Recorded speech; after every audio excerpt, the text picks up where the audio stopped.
तो हमारे पास क्वेश्चन है the difference between the outer and inner radii of a hollow right circular cylinder of length 14 centimeter is 1 centimeter. If the volume of the metal used in making the cylinder is 176 centimeter cube, find the outer and inner radii of the cylinder. तो देखिए हमारे पास question कुछ ऐसा है कि एक cylinder जिसकी length 14 centimetre है, उसके आउटर और इनर रेडियस का डिफरेंस दिया हुआ है 1 सेंटीमीटर। तो देखिए मैं एक डायग्राम बना लेता हूँ आपको समझाने के लिए। देखिए एक इनर सिलेंडर बना रहा हूँ मैं, अब इसके ऊपर एक आउटर सिलेंडर बनाता हूँ। देखिए अब सिलेंडर की हाइट हमें गिवन है 14 सेंटीमीटर। अब देखिए इसके बाद मैं आउटर रेडियस को ले लेता हूँ RO और इनर रेडियस को मैं ले लेता हूँ, देखिए ये रही इनर रेडियस, इसको मैं ले लेता हूँ RI।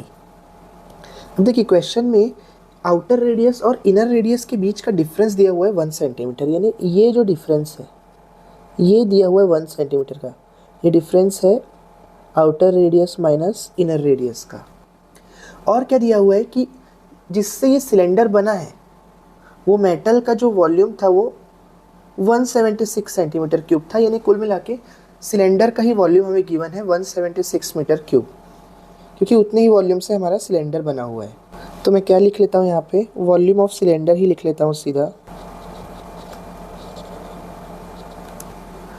अब देखिए क्योंकि ये सिलेंडर हॉलो सिलेंडर है, यानी बीच से खाली है सिलेंडर, तो जो टोटल वॉल्यूम आएगा इस सिलेंडर का उसको निकालने के लिए हमें आउटर सिलेंडर का वॉल्यूम माइनस इनर सिलेंडर का वॉल्यूम करना पड़ेगा।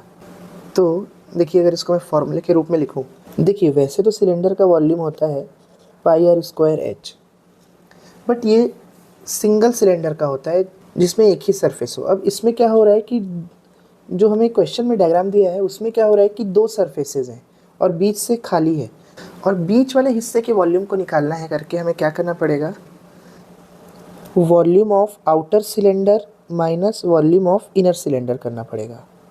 और ये दिया हुआ है हमें 176 सेंटीमीटर क्यूब, यानी कि देखिए वॉल्यूम ऑफ आउटर सिलेंडर यानी कि πRO²h, हाइट तो दोनों सिलेंडर की सेम ही है, minus πRI² is equal to 176 centimetre cube. अब मैं अभी यूनिट नहीं लिख रहा हूँ, तो देखिए कॉमन निकल जाएगा यहाँ से पाई और h, और अंदर बचेगा RO² माइनस RI², और इधर 176। अब पाई की जगह मैं लिख लेता हूँ 22/7। हाइट दी हुई थी क्वेश्चन में सिलेंडर की 14 सेंटीमीटर, और RO² minus RI² is equal to 176। अब देखिए 7 1 7, 7 2 14 और 22 2 44, RO² minus RI² is equal to 176। और 44 को अगर मैं राइट हैंड साइड शिफ्ट कर दूं तो RO² minus RI² is equal to आ जाएगा 176/44। अब देखिए 174 को 176/44 अगर ये 11 से कटता दिख रहा है मुझे, 11 4 ज़ा 44 और 11 1 ज़ा 11 और 11 फिर 6 बचेगा तो 11 6 ज़ा और 4 4 ज़ा 16। तो हमारा जो आंसर आ रहा है वो आ रहा है RO² minus RI² is equal to 4।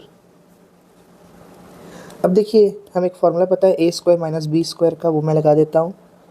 A² minus B² का फार्मूला होता है A प्लस बी और A माइनस बी।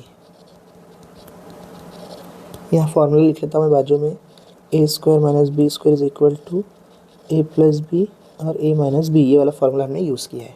अब देखिए RO प्लस RI तो हमें नहीं पता, लेकिन RO माइनस RI पता है, यानी कि डिफरेंस बिटवीन रेडियस देखिए क्या दिया हुआ था 1 सेंटीमीटर। तो मैं यहाँ पे RO प्लस RI और RO माइनस RI को लिख देता हूँ 1 सेंटीमीटर इज इक्वल टू 4।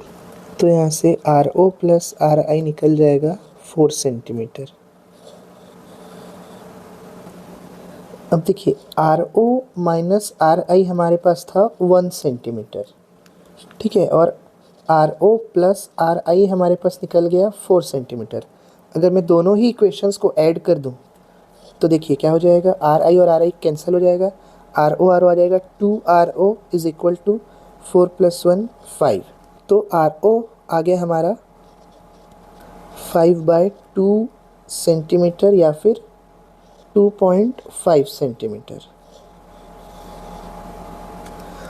और देखिए आर ओ 5/2 सेंटीमीटर या 2.5 सेंटीमीटर आ गया है, तो यहाँ से आर आई भी हम निकाल सकते हैं। इस इक्वेशन में मैं वैल्यू को पुट करता हूँ आर ओ की, तो आर ओ की जगह 2.5 plus R I is equal to 4। तो यहाँ से आर आई निकल जाएगा 4 माइनस 2.5, तो आर आई आ जाएगा 1.5 सेंटीमीटर।